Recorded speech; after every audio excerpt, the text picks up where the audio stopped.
But he whistled his tunes on the street.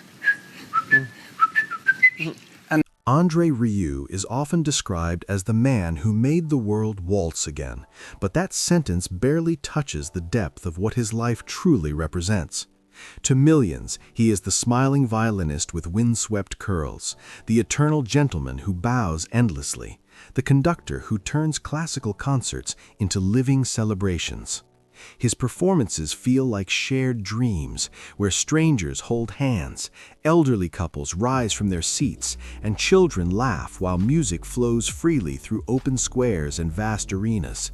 Yet behind that image of effortless joy exists a far more complex human story, one shaped by emotional distance, relentless discipline, and a lifelong struggle to transform strict tradition into something warm and human.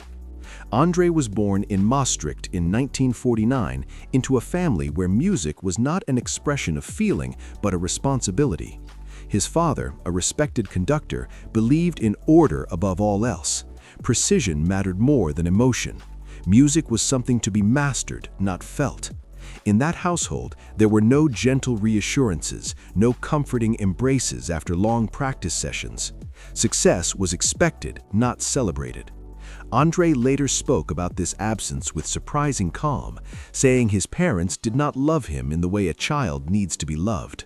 That absence became the silent force that shaped his entire life. As a child, André learned the violin early, practicing for hours under watchful eyes that noticed every flaw but rarely acknowledged effort.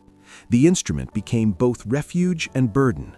It allowed him to escape into beauty, yet it also exposed him to judgment and fear. Each wrong note carried the weight of disappointment. Over time, André learned to suppress emotion, to hide vulnerability behind discipline. But something inside him resisted. Even then, he sensed that music was meant to move people, not intimidate them. While sitting behind orchestras as a boy, watching bows rise and fall in perfect symmetry, he imagined something different. He imagined laughter, movement, and connection. That imagination followed him into adulthood. At conservatory, André did everything right. He studied rigorously, mastered technique, and joined professional orchestras. On the surface, his life looked successful. Yet inside concert halls, watching audiences sit stiffly and applaud on cue, he felt a growing emptiness. The waltzes he loved felt trapped. Music that once symbolized freedom now felt locked behind rules and expectations. A question began haunting him. Why must music that was written for dancing be treated like something fragile and untouchable? That question was not welcomed in classical circles. Tradition ruled, and deviation was seen as disrespect. André was warned, criticized, and quietly dismissed by colleagues who believed seriousness defined artistic value. But André was not trying to destroy tradition. He wanted to restore its soul. He wanted music to belong to people again. In the 1980s, he began gathering musicians who shared this vision. They were few at first, playing in small venues, outdoor events, and festivals that traditional orchestras ignored.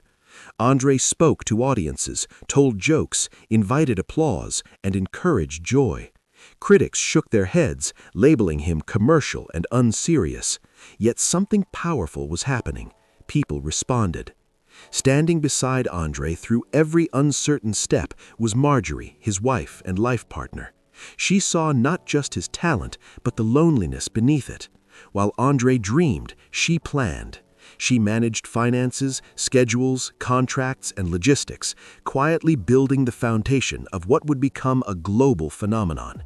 Their partnership was not glamorous. It was built on trust, labor, and shared belief. When success arrived in the 1990s, it arrived with astonishing force. Outdoor concerts in Maastricht turned into massive cultural events.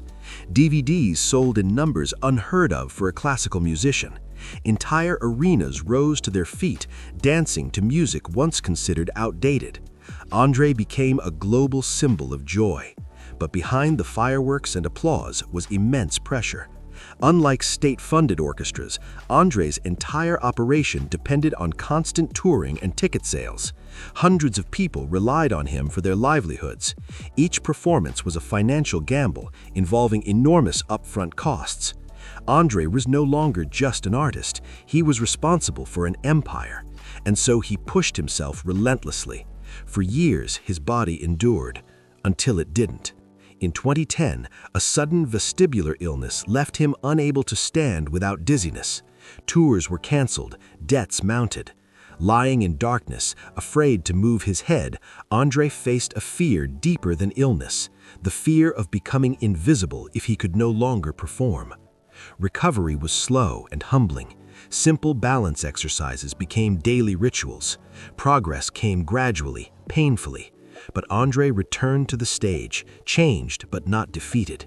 From that moment on, every performance carried an awareness of fragility.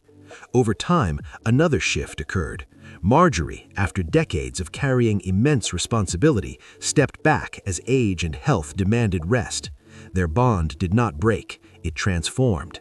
André learned to tour with new boundaries, to accept limits, to slow down. In recent years, as rumors spread online and false stories attempt to define his life, André remained calm. He let music speak. At home, he lives simply, walks, reads, practices violin not for applause but for peace. On stage, his performances are gentler, richer with storytelling, slower in tempo but deeper in meaning. André Rieu's legacy is not measured by numbers, wealth, or spectacle. It lives in how people feel when they hear his violin. In the permission he gave audiences to move, to smile, to cry without embarrassment. He did not cheapen classical music, he humanized it. He showed that joy can be serious, that happiness has depth, and that art does not lose value when it connects. The child who grew up without affection did not become bitter. He became generous. He built a world where music embraces instead of judges. When André Rieu steps onto stage today, silver-haired and steady rather than exuberant, he carries something far more powerful than spectacle. He carries continuity, proof that life does not end when pace slows, that meaning deepens when ambition quiets, that even after illness, loss, and change, one can still stand, lift a violin, and invite the world to move, gently, honestly, together.